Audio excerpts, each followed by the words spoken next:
Good day, Novo Vizcayanos. I am Lala Mamrik, and yung Helping Hands with the Heart. I am very excited to introduce to you right now our very special guest, the Pinoy Aquaman, Atty. Ingermar Macarine. Hello mga taga-panood natin sa Nueva Vizcaya. So, how did an attorney become a Pinoy Aquaman? Yeah, actually, nag-start tayo ng swimming way back in 2013. So, I was already involved in running and triathlons, but I got injured. Nagkaroon tayo ng injury noong 2013, kaya as part of my recovery and rehabilitation, nagkaroon tayo ng swimming trainings and swimming sessions. So, one time, merong isang island sa Surigao City na that's about 4 kilometers from the mainland. So, 4 kami na triathletes, we took it as a challenge to swim from that Basol Island to the mainland. So, noong December, I think that was December 30, 4 kami nag-swim from Basol Island to mainland Surigao City. Pero ako lang yung naka-reach ng mainland Surigao City. And then what happened next, I think 2 days after, ABS-CBN and GMA7 called me up because they saw my post on Facebook. So they interviewed me, and yung news video lumabas sa national TV. So yun, parang naisipan ko after that na why not promote marine conservation through open water swimming. Kaya yun, as of today, meron na tayong 36 open water swims, not only in the Philippines but also in the US and in the UK. Kaya yun, parang tinawag ako na Pinoy Aquaman kasi from the word Aquaman, and I'm a Filipino, I'm a Pinoy, so parang lumabas lang yun na nickname dahil sa open water swimming by promoting marine conservation. So, nung bata pa po kayo, attorneys, mahilig na po talaga kayong mag-swimming? Yes, Lani. Actually, I grew up in 2 coastal municipalities, Malimono and Placer, Surigao del Norte. So yung bahay namin, parang 1-minute walk lang papunta ng dagat. Kaya yun ang ginagawa natin, mula nung maliit ako, lumaki na ako sa dagat. Pero I did not have the formal training in swimming, competitive swimming. Nung nandun ako sa Silliman University during my pre-law college days, I joined the Silliman University varsity team. So nakuha ako doon, so I was able to join the team, and that was my first time to have a formal training in swimming. Pero mula pa nung maliit pa talaga ako, mahilig na ako ng swimming, kaya yung pag open water swimming ko ngayon, parang it comes out naturally from me. So, sanay na tayo sa dagat. Walang takot sa pating.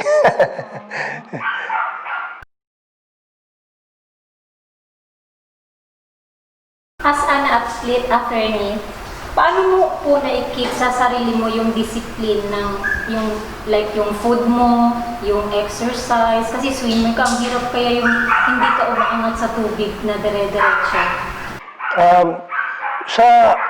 When it comes to self-discipline, wala tayong problema dyan. So, I am, when it comes to my passions in life, I'm so focused. So, for example, in open water swimming, I train, when I attempted to swim the English Channel in 2016 and 2017, I train 6 days a week, and that's around 2 to 3 hours daily.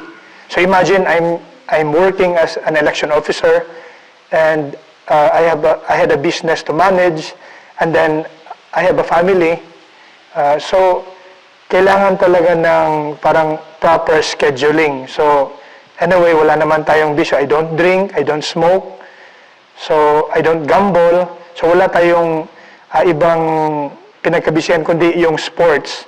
So yun ang ginagawa ko.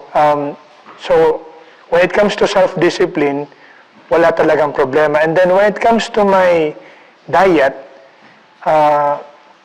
since 2017, October, I stopped eating pork and beef.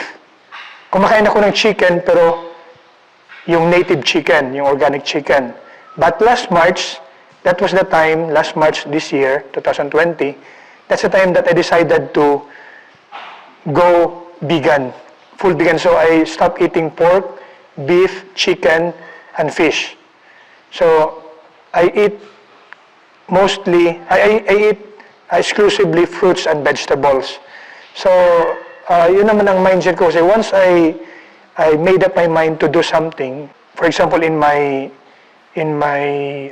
food, like go vegan, walang exception talaga, kumari walang exception. So like yung sa alcohol, I stopped drinking beer or any other alcoholic drinks way back into year 2007. So not even a sip of beer or alcohol, hard liquor since 2017. So since birth I don't smoke because I have asthma even until now. So dati po pala, attorney, ay umiinom po kayo. Paano niyo po na-manage na i-stop yung yung lahat ng yun? Kasi bisyo, parang ang hirap po mawala yun sa sa katawan. Yeah. Ang sa akin naman, pag sinabi ko talagang no, it's a no. So ang nakaka-influence lang naman sa akin na uminom before was because of my close friends and my barkadas. Yun lang naman yung inuman, normal naman talaga yun. Pero I manage it by saying no during pag nakikita kami, sabihin ko lang hindi. Anyway, nag-uusap pa rin naman tayo. Pero yun nga, yung mga dati ko talagang kainuman na yun lang ang purpose namin pag nakikita, nagiinuman lang, nawala talaga lahat yun kasi siyempre, I don't want to drink the night before a training. So since I trained in 2016 and 2017, I trained 6 days a week, wala akong reason na iinom because mapapagod na ako sa training the following day. So yun, nawala talaga yun. So kung nakikita man sa mga friends, like ngayon, umiinom yung mga kasama ko, I don't drink. Yun ang ginagawa ko. So I just say no. So until now, parang yung mga friends ko, they don't invite me anymore they don't force me anymore to drink. Unlike before na parang maraming kantsawan, pero ngayon wala nang ganon. Kasi alam nila na pag sinabi kong no, it's really a big no. Nakaka-proud rin din.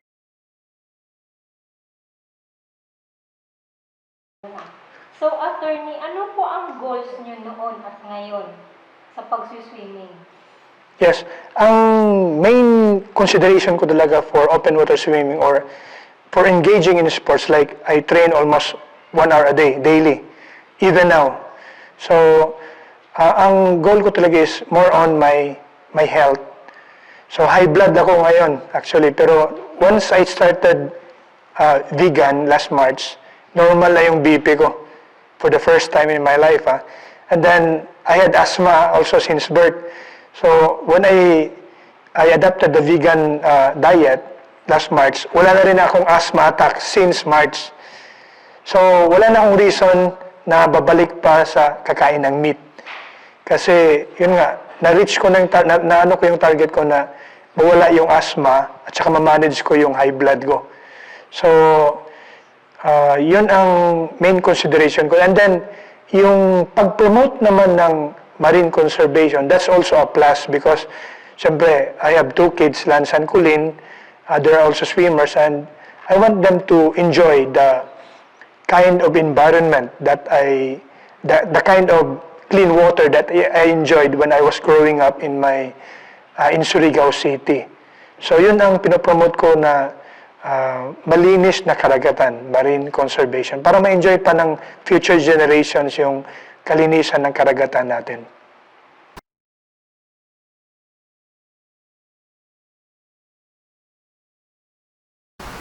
Okay, so attorney, bago niyo po napasok yung vegan diet, ano pa pong ibang diet ang na-try niyo pa po?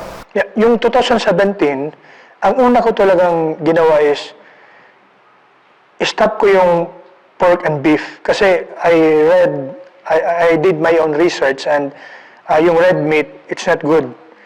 So at that time, nag-start din ako ng intermittent fasting. And I did that for 1 year. So ang ginawa ko, sinunod ko yung 8 hours. 16 8 hours. So in 16 hours, I will not eat anything.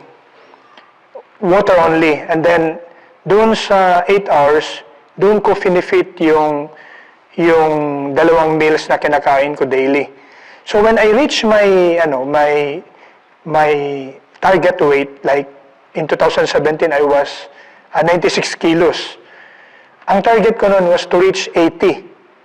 So nung na-reach ko yung 80, in-stop ko na kasi ang hirap mag-training pag gutom.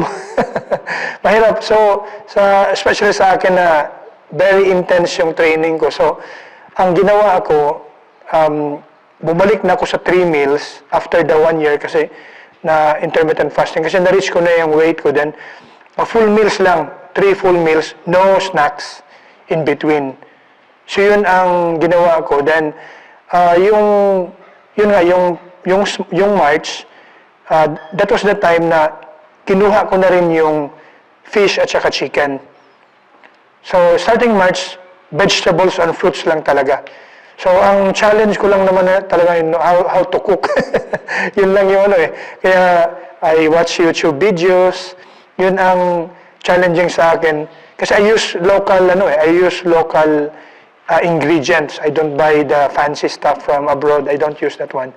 So, yun lang. I started with intermittent fasting, and then the vegetarian, some kind of a Mediterranean diet. After the intermittent fasting, kasi I was eating chicken breast, and then fish. So that was actually a Mediterranean diet, and with some olive oil and red wine. But when I went vegan, I adopted the vegan lifestyle in March.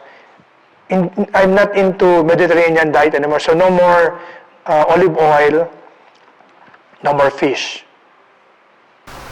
I see. So what made you decide, attorney, na mag-stick na sa vegan diet niyo? Kasi based sa research ko naalaman ko na mas maganda talaga ang vegan. So ang guidebook ko talaga ngayon is Dr. Greger's How Not to Die. Yun ang sinusunod ko na guidebook ko ngayon for my vegan lifestyle. So, ang advice ni Dr. Greger sa book niya, How Not to Die, wala talagang meat, all kinds of meat. So, yun ang sinusunod ko ngayon, and maganda nga yung video website niya, yung nutritionfacts.org. Meron siyang daily videos na ina-upload all about vegan. Actually, it's not vegan. Ang vegan kasi medyo may sa mga vegetarians, mga vegan, meron kasing mga strictly vegan, more on plant-based. Because when you say vegan, they have some kind of, beside eating vegetables and fruits, they have that lifestyle, not to buy products made from animals, something like honey or leather bags. But I'm not too concerned with that. I'm more into the health side of being a vegan. So more on plant-based. So sa akin naman, more on health benefits ang hinahabol ko talaga. So ano yung tinake mo na steps, attorney?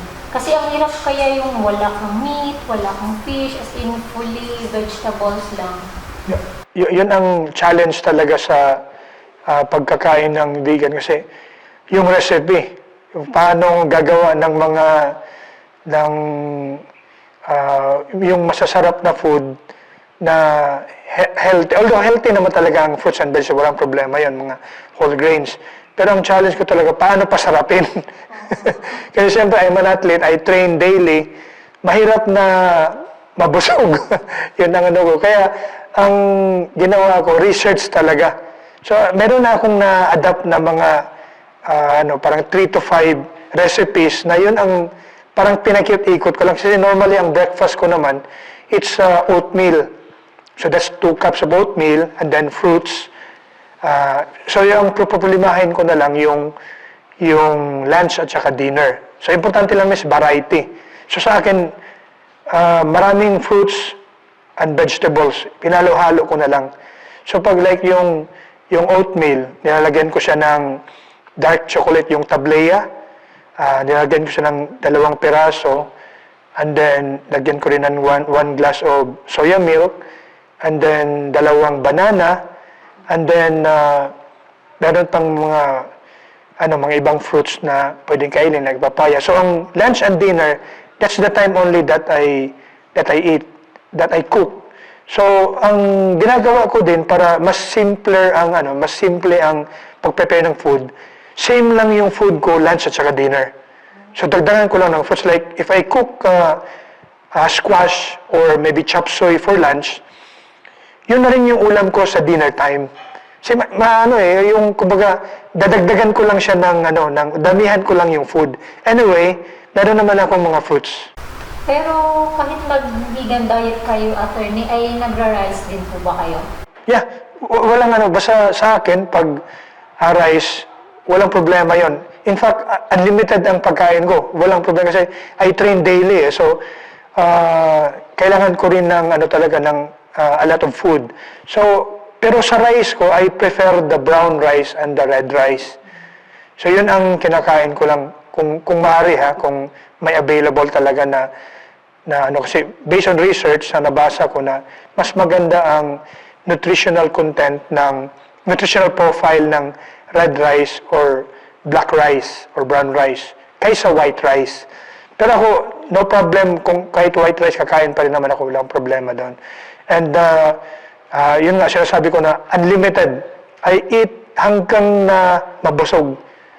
But yun nga, according kasi sa research na yung mga vegan, kahit marami pang kinakain, nami-maintain or naglo-lose weight pa nga. Kaya look at me. Despite the fact that I eat a lot of food, I'm not gaining weight. In fact, I'm gaining muscles. Siguro, may contribution din yung training, yung hard training ko, pero it's more on the food. So pag marami tayong kinakain, tapos walang output, yun, may tendency talaga na lalaki yung katawan. So ano po yung pros and cons becoming a vegan? Sa akin, parang pros parang puro ang daming advantages. Health, tapos yung inexpensive ang vegetables. Although ang fruits medyo expensive, pero ang mga vegetables, mura lang compared sa meat. Sa naman yung pagkakain tayo, pag yung non-vegan na diet, yun na, based on research, marami talagang problema, like sa health natin, like more on sa heart. Kasi yun ang, kasi may history kami ng heart disease. So that's what I'm trying to avoid, the red meat and all kinds of meat. So, marami tayong advantages, like, of course, the health benefits. Like me, proven and tested na talaga na wala yung, when I stopped eating meat, eggs, wala na yung asthma. Tapos na-control ko yung high blood. And then I feel that I have more energy when I train. Unlike before na parang lethargic or parang kulang ng energy. Right now, even if I have hard training, nakaka-recover kagad. Yun ang yung importante sa akin, recovery Kasi pag hard training ngayon, syempre, there's another training tomorrow. So, dapat maka-recover yung katawan para maka-engage again into hard training the following day. Yun ang cycle ng elite, yung mga endurance athletes, yung recovery stage. So, yung vegan diet ko, malaki ang tulong sa recovery. So, besides like 8 hours sleep, less stress, tapos, yun yung malaking factor talaga yung diet.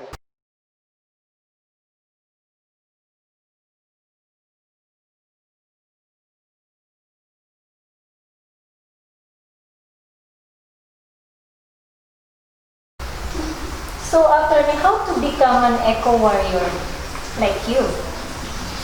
Okay, how to become an eco-warrior? Now, for me, I did that in tandem with my health my health advocacy, healthy advocacy. Like, uh, ang sa akin, personally, like, gusto ko rin maka-promote ng healthy lifestyle.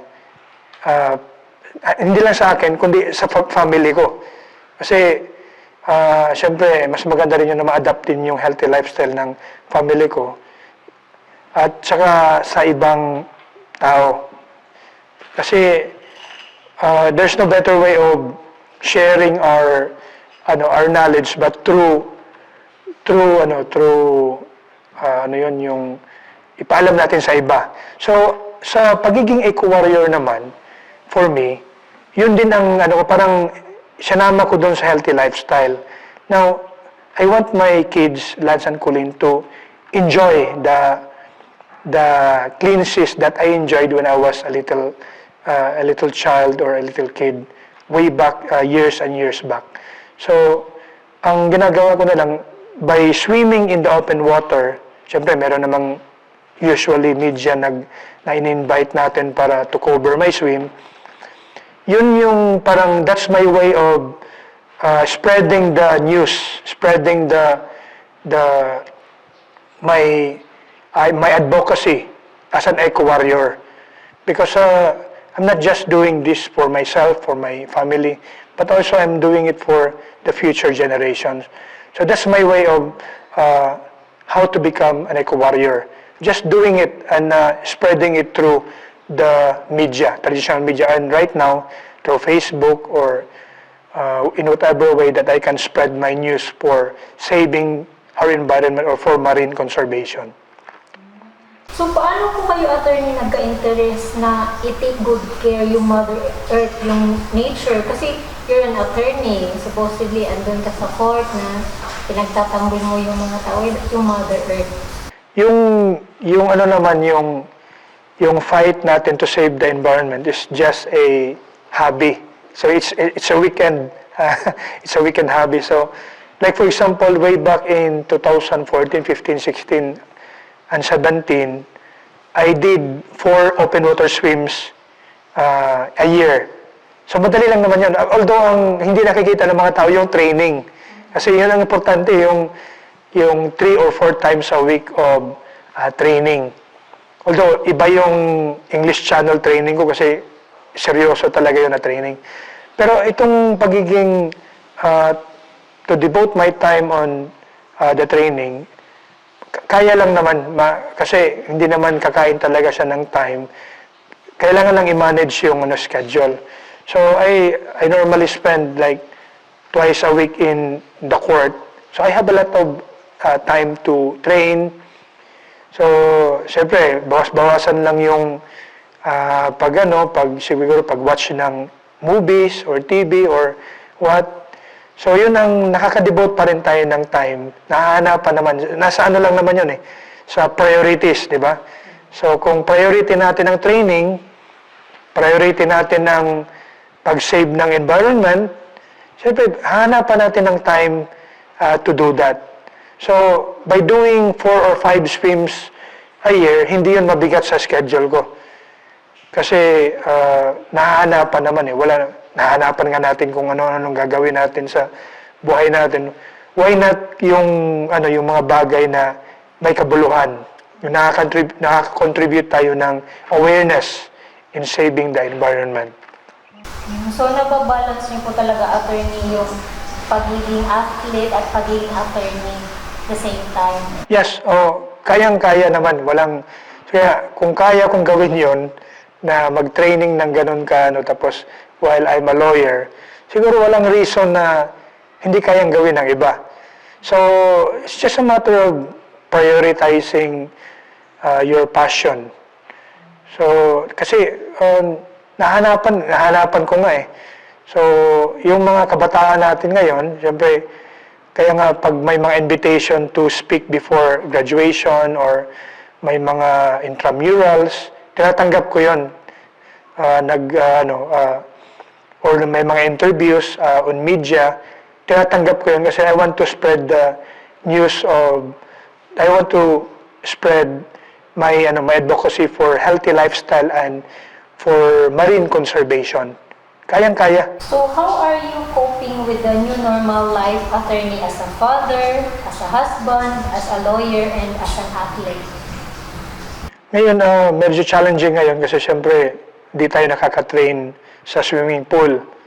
Tapos yung access natin sa dagat, limited din. So, I do trainings at home. So ngayon, like yesterday, I did more than an hour of training. So, ang normal ko na training is parang high intensity training.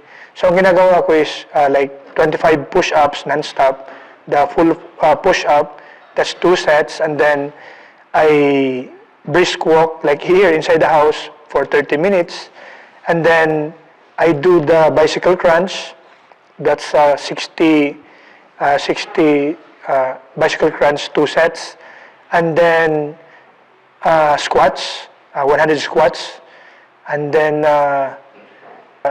the brisk walking for 30 minutes.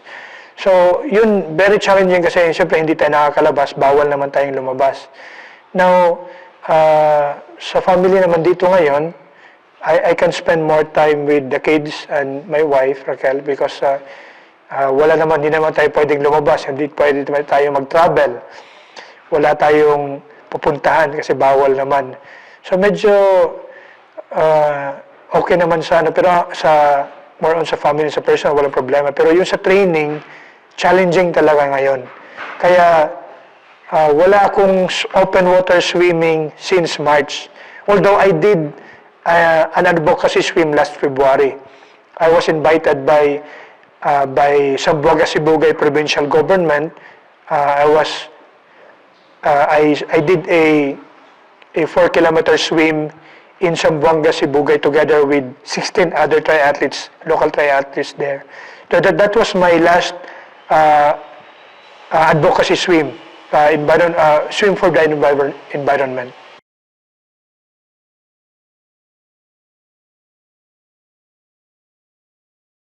So, Pinoy Aquaman, ano pa yung mga future adventures mo po? Balikan ko talaga yung English Channel. Yun ang 2 beses na akong nabigo. Mahirap talaga yung swim doon kasi malamig. So, I'm planning to go back there on year 2022. Wala pang Pinoy na nakaswim doon sa English Channel. So, that's my dream, to become the first Filipino to swim the English Channel. You know, English Channel is 33 kilometers. So, I have to swim that non-stop. Of course, in open water swimming, I'm not allowed to touch the boat.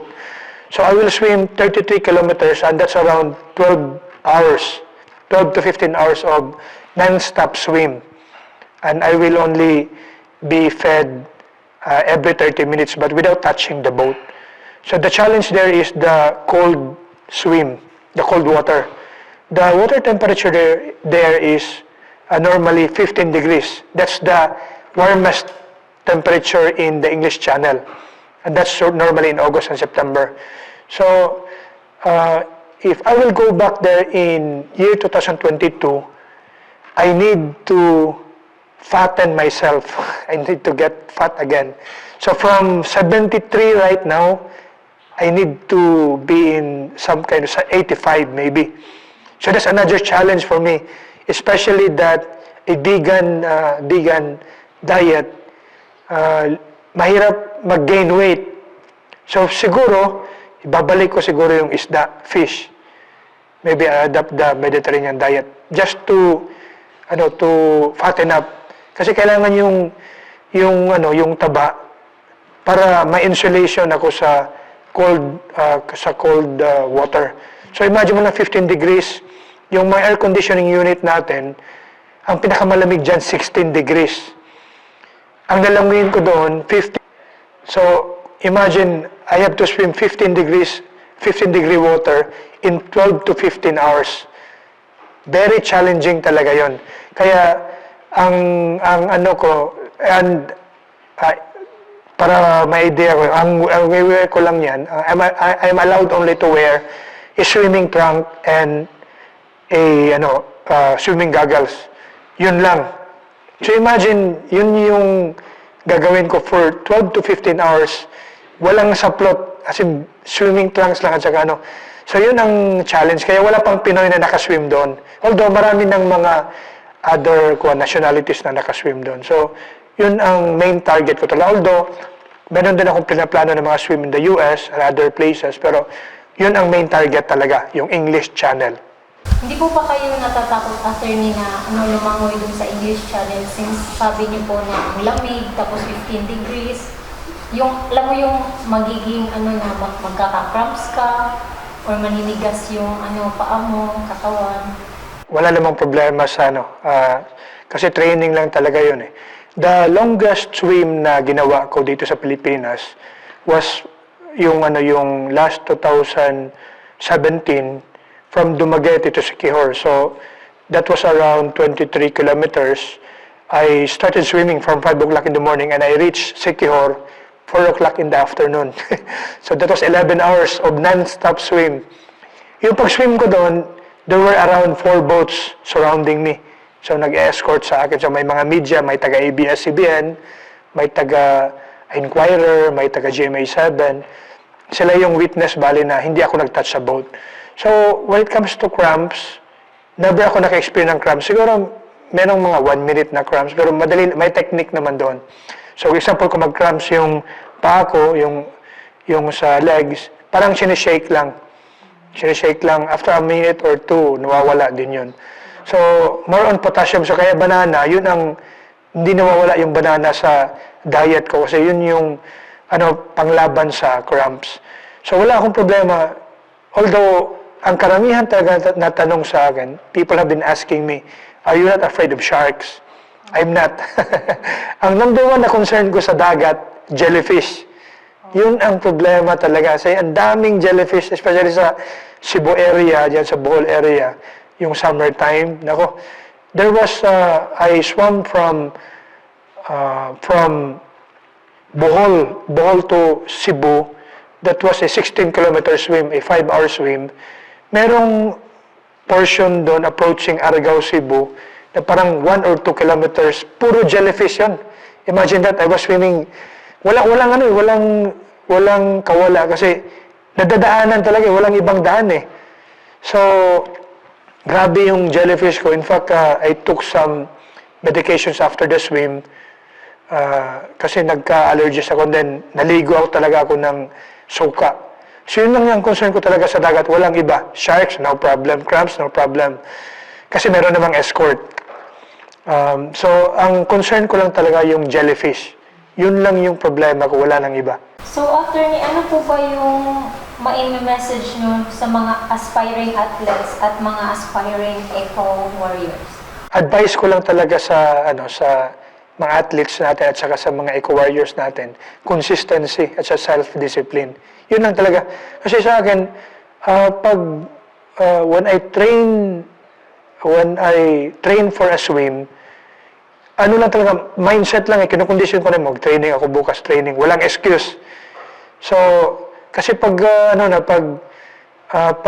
example, ang training ko normally is 6 o'clock. So, pagising ko pa lang, tayo nakuha na ng mga gamit. Kasi kung mag-iisip pa ako, marami na akong reason na hindi matutuloy, like pagod or kulang ng tulog, ganun. Maraming So, ang lang talaga is consistency and self-discipline. Kasi pag pabalik-balik lang yung ginagawa natin, like training or like sa pagiging vegan, kung merong consistency, like, merong determination, merong self-discipline, magiging rin siya, like a week or 2, like sa pagiging vegan ko nung March, may hirap pala yung first few days, like kumakain ako ng rice, ang ulam ko banana and mangga. Kasi siyempre sanay tayo na may rice talaga. So ngayon nasanay na rin ako na walang rice. Pwedeng sandwich, lang yung wheat bread. So, after 2 weeks, nasanay na rin yung katawan ko. Parang, ganito lang pala yun. Masanay rin pala yun na hindi tayo nag-iisip ng meat. Kasi, di ba parang meron tayong iniisip minsan, may maraming nasasabi na parang kulang na walang meat. Kulang na walang meat. Pero sa akin, nung naging consistent lang ako na no meat, no meat, no meat, tapos all vegetables, all fruits, consistent lang ako for 2 weeks. Nung after 3 weeks, wala na, sanay na ako. Pero nung first, second day, third day, parang kulang eh. Parang good after 1 hour, 2 hours, parang gutom na naman. Pero nung after 2 weeks, consistent lang talaga ako sa yung pag ng vegetables and fruits. Nasanay din pala. So, ganun din sa training. Ganun din siguro sa, like, yung pag-promote natin ng marine conservation or sa environment. Ganun din yun. Sa lifestyle lang, parang i-adapt lang natin like sa, in our little ways, use,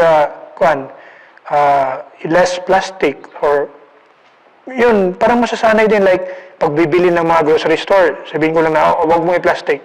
Anyway, ilalagay ko lang naman sa sasakyan or ilalagay lang sa karton. Masasanay din tayo. So, consistency lang. Meron akong favorite recipe, yung number 1 recipe ko, ipapakita ko sa iyo. So, yun yung kalabasa na merong coconut milk. That's my favorite recipe, actually, right now. So, tingnan natin.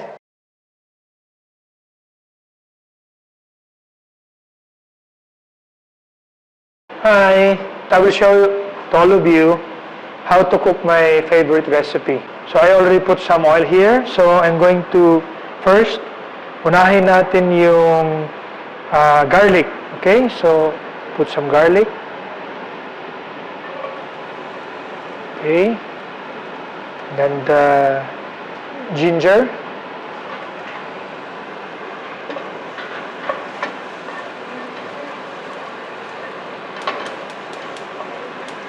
Of course, the onion.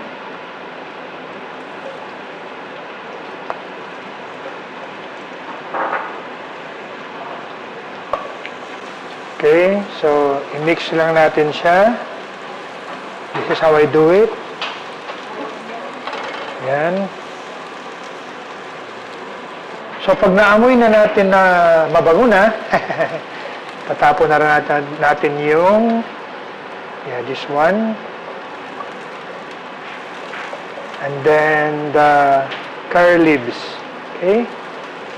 So just mix it like that. Yeah, I can smell it already. Okay, so ayan, naamoy na natin yung bango niya. This time, ilalagay natin yung squash. Okay? Just do like that. Then mix and mix. So, lalagyan din natin siya ng tubig. Wow, so yummy. Oh. Can you smell that?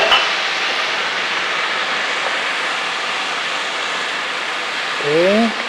So, isusunod na rin natin yung infusion ng coconut milk,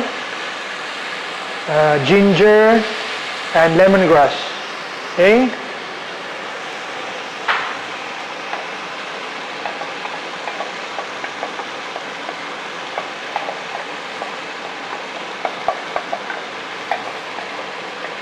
Okay? Diba? Ang sarap. So we'll just mix it.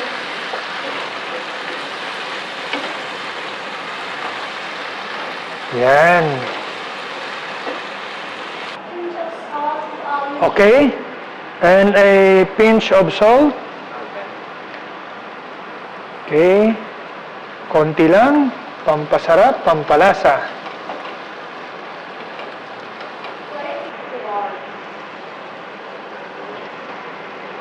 Okay, we're almost done. So, konting mixture na lang. Of course, we're going to taste it.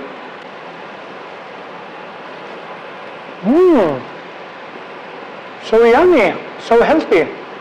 We'll now try and taste the food that I cooked a while ago. So yung squash with coconut milk, and of course, my apple with herbs. So meron din tayong 2 cups of rice, Ito na yung ultimate meal for me. My favorite dish, and of course, my dessert. Okay? So we're now going to taste it. I'll smell it first. I'll smell it first. Smells so yummy. I would like to thank Lani for inviting me in this interview. So, good day to all.